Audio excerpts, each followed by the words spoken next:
Tapi biasanya apa trigger yang bikin oh jadi main film lagi itu setelah 6 tahun?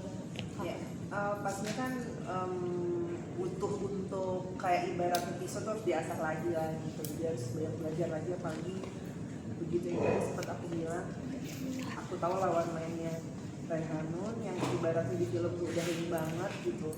Itu juga salah satu kayak gue harus bagus sih mainnya gitu, memberikan yang terbaik lah. Jadi observasi juga pastinya tentang peran aku ini, mendekati karakter orang yang seperti apa kayak gitu. Dan alhamdulillahnya bisa ngejalaninnya walaupun karakternya itu memang sama kehidupan sehari-hari tuh jauh berbeda, makanya harus banyak kata-kata yang memang harus aku pelajari saat kemarin reading gitu. Kan nggak boleh spoiler. Nanti dengarnya pas udah tanya nih. Oh, Nggak boleh. Tapi biasanya kenapa memilih proyek ini sebagai comeback banget kamu syuting?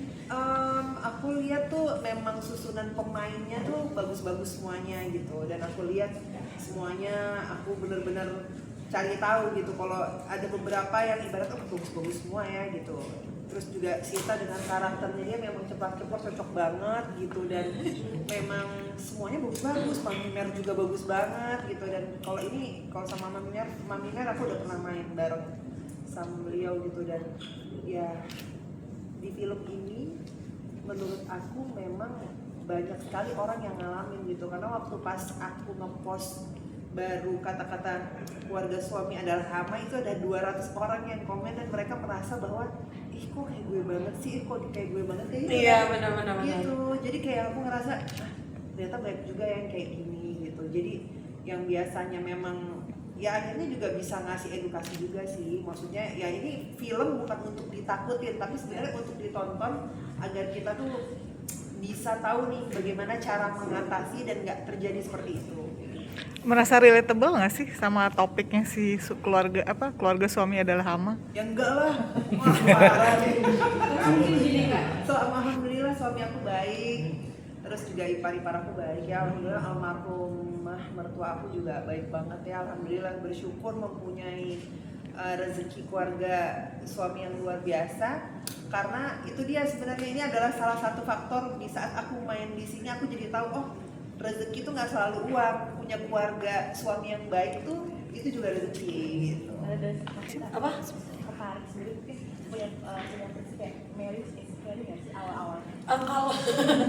Kalau boleh jujur dulu sebelum aku dapat pasangan sih aku emang sebenarnya nggak pingin memfokuskan diriku terhadap pernikahan gitu, karena jujur aku ngeliat banyak banget orang yang nikah tapi tidak berujung bahagia, walaupun dari sisi keluarga aku semuanya aman-aman aja. Cuman kayak aku lihat teman aku beberapa kerabat kayak yang nggak baik-baik aja, jadi kayak aduh kayaknya aku just gonna be tante-tante yang menyayangi keponakan-keponakannya aja gitu kan.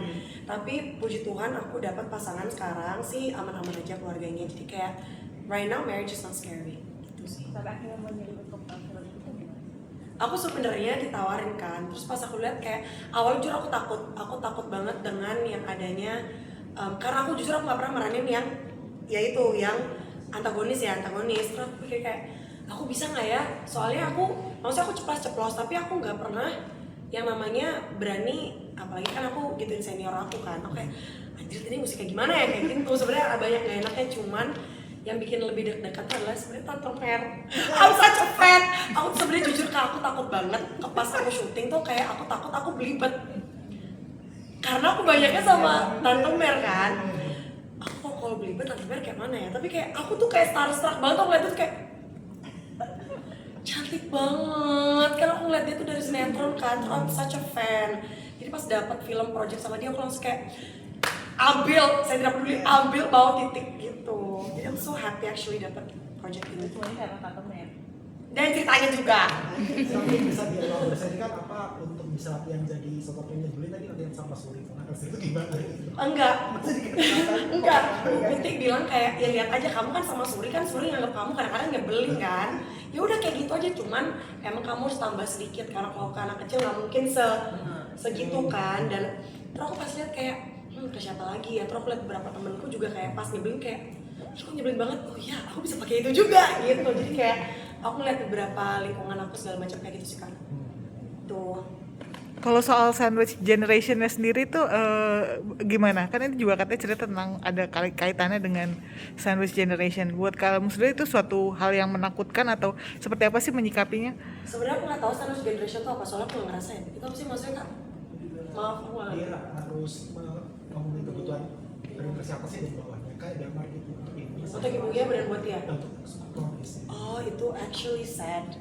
Kayak amit-amit aku enggak sih, aku enggak, jadi Sampai ya. jangan sampai, jadi sebenarnya nggak tahu, cuman di luar sana pasti banyak banget yang kayak gitu kak, sangat-sangat banyak sebenarnya. Cuman sisi pandang aku sih kuat-kuat aja, mau gimana lagi kan. Dan ataupun kalian mau cari jalan keluar, kalian harus cari jalan keluarnya biar tak salah ngomong kan, sumpah. Gak apa-apa. Maksudnya cari jalan keluarnya tuh yang goes both ways. Jadi jangan cuma buat keluarga kamu doang, tapi buat diri kamu juga, seperti itu sih.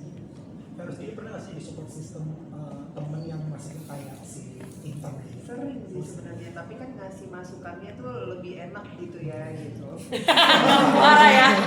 Karena mungkin ya maksudnya lebih enak gitu, dan kayak memang sampai detik ini pun karena aku pernah ngalamin kegagalan terus akhirnya berhasil, pasti banyak banget yang nanya gimana caranya punya keluarga yang happy, bahagia, anak yang happy, terus dapat keluarga yang ibarat itu semuanya support kita gitu. Jadi ya pasti banyak yang nanya sih kayak gitu. Dan jadi untuk di sisi itunya memudahkan aku, tapi untuk sisi-sisi yang lain karena karakternya berbeda, jadi harus banyak belajar gitu. Untuk Kak Feros dan Kak Sita, melihat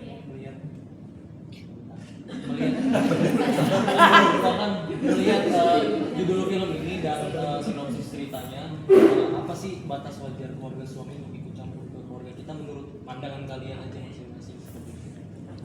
Ya, kalau dari aku sendiri sih sebenarnya kan kalau orang sudah berumah tangga itu berarti dia sudah mempunyai rumah tangganya sendiri.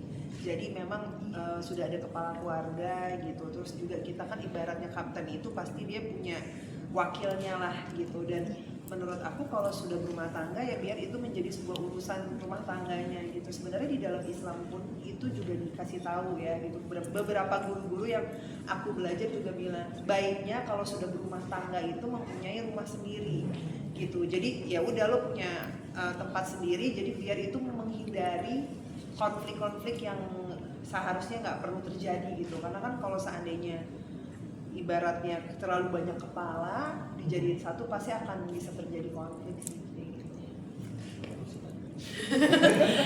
Anjir. Pandangan Sita kalau buat campurnya, Iya, batasnya menurut Sita paling cuman sekedar kayak, nah mau makan apa hari ini, yuk kita masak bareng yuk kayak gini-gini. Terus kayak, nah mau liburan nggak? Mending liburannya kesini aja kan temen mama tuh seru-seru gitu. Itu aman menurut aku. Tapi kalau sampai bener-bener memaksa, udah ke sini aja kan, mesti ke situ sih. Mama nggak suka deh ke situ, itu menurut aku udah over. Jadi kayak mending Posesif ya. jangan posesif, jadi kayak aman-aman aja gitu. Aku takut salah Bisa jadi ngomong. kayak beda. Iya, jadi kayak bestie aja gitu. Terakhir kita setelah mungkin kita mungkin memerankan keluarga suami adalah haram, seberapa yakin sendiri untuk ke jenjang tuh kayak iya gue akan nikah, kan udah lihat nih realitanya mungkin di film ini, di kehidupan saya seberapa yakin untuk menikah? Buat menikah yakinnya adalah sekarang 80%. Yeay! Dulu sampai 70%, sekarang 80%. Malah justru gara-gara film ini jadi 8. Betul. Kenapa tuh Kak? Hah? Kenapa? Ya tonton aja, Karena nonton aja ya, Tonton ya. aja, itu visinya itu bikin dia mau nikah toh. Betul. Sita, nyebelinnya Sita di sini 1 sampai 10 ratingnya berapa? Aku nggak tahu. Berapa? 8 tuh katanya 8 ya, 80. Nyebelinnya. Oke, shout out aja langsung ya. Hai semuanya, jangan lupa nonton Keluarga Suami Adalah Hama tanggal 26 Mei 2026 di 21. Oh iya. Mau ulang tuh gimana? Hai semuanya, jangan lupa nonton Keluarga Suami Adalah Hama tanggal 21 Mei 2026 Di bioskop kesayangan Anda. Terima kasih.